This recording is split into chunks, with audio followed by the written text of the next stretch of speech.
As such, he did not allow for a free and fair election to choose a successor. Instead, he carefully selected and groomed his own replacement from within the APC ranks. Siaka Stevens officially retired from office in November 1985. After nearly 2 decades in power, first as Prime Minister from 1967, with a brief interruption, and later as Executive President from 1971 to 1985, Stevens stepped down at the age of 80.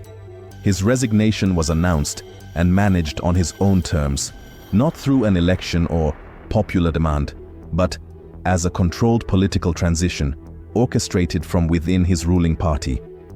In October 1985, a rigged and tightly controlled presidential election was held in which Major General Joseph Saidu Momoh, the then Army Chief of Staff and a loyal APC member, was the sole candidate, as Sierra Leone had become a one-party state in 1978 under Stevens' rule. The people were only allowed to vote yes or no to Momoh's nomination.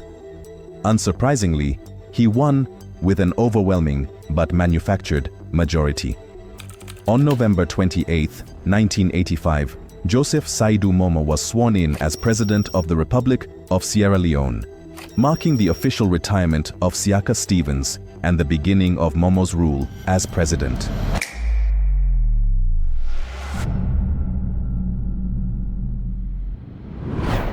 When Joseph Saidu Momoh became president of Sierra Leone, he inherited a nation crippled by decades of political corruption, authoritarianism, economic mismanagement, and institutional decay.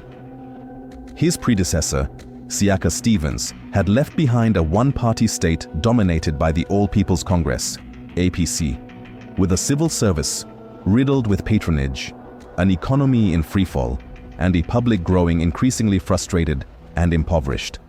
Momoh came to power with the image of a military man and reformist, promising change and national renewal. However, his presidency failed to deliver on those hopes. Early in his presidency, Momoh launched a campaign called the New Order, which aimed to address the problems of corruption, inefficiency, and economic stagnation. He promised a rejuvenation of governance, a return to transparency, and improved public services.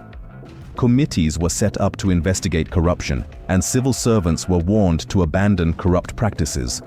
However, these reforms were mostly cosmetic and symbolic. The same corrupt networks and political elites from the Stevens era remained in power. The public quickly lost faith in the new order, seeing it as empty rhetoric without meaningful results. Throughout the late 1980s, Sierra Leone's economy continued to deteriorate sharply.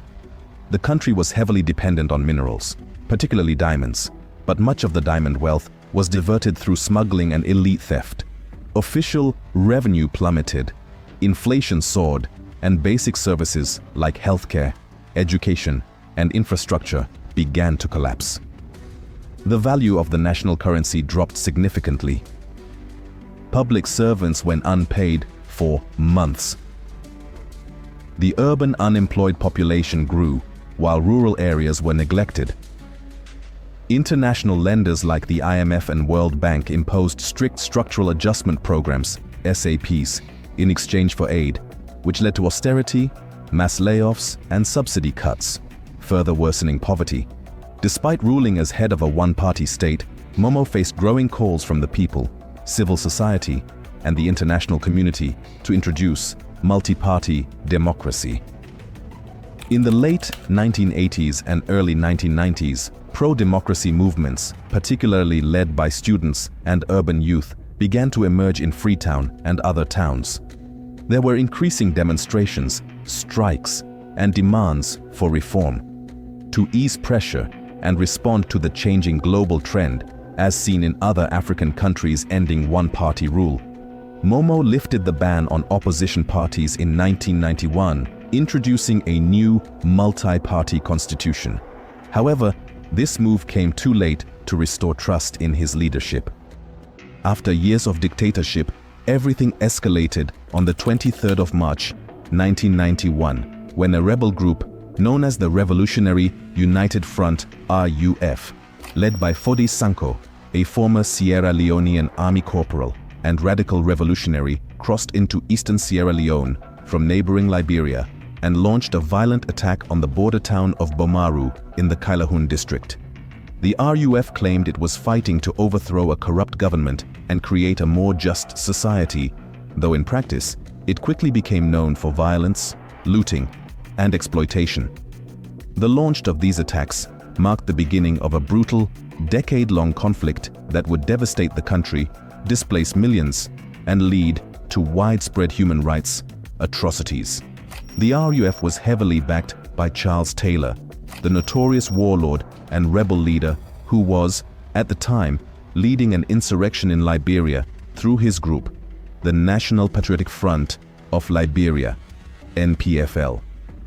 Taylor's support for the RUF was strategic. He aimed to destabilize Sierra Leone, gain control over its rich diamond fields, and expand his regional influence. The rebels used shock tactics, including burning homes, killing civilians, and abducting children, in an effort to create chaos and terror. The government of President Joseph Saidu Momoh initially underestimated the threat posed by the RUF. Early military responses were disorganized, with soldiers often looting and abandoning their posts. The Sierra Leone Army, SLA, which had been neglected and underfunded for years, responded slowly and ineffectively. Lacking discipline and proper resources, the army committed atrocities themselves, further alienating the population. Civilians began to form self-defense militias out of desperation, known as the Civil Defense Forces, CDF. These militias would later play a central role in the war. The eastern region where the war began was rich in alluvial diamonds. These resources quickly became a major objective for the rebels, who used them to fund their operations through illegal trade. The term blood diamonds would later become globally known as diamonds from conflict zones like Sierra Leone were sold to fund war.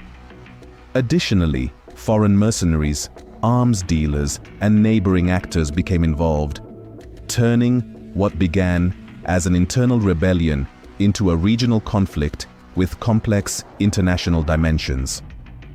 By the end of 1991, entire districts in the east and south of Sierra Leone had fallen under rebel control.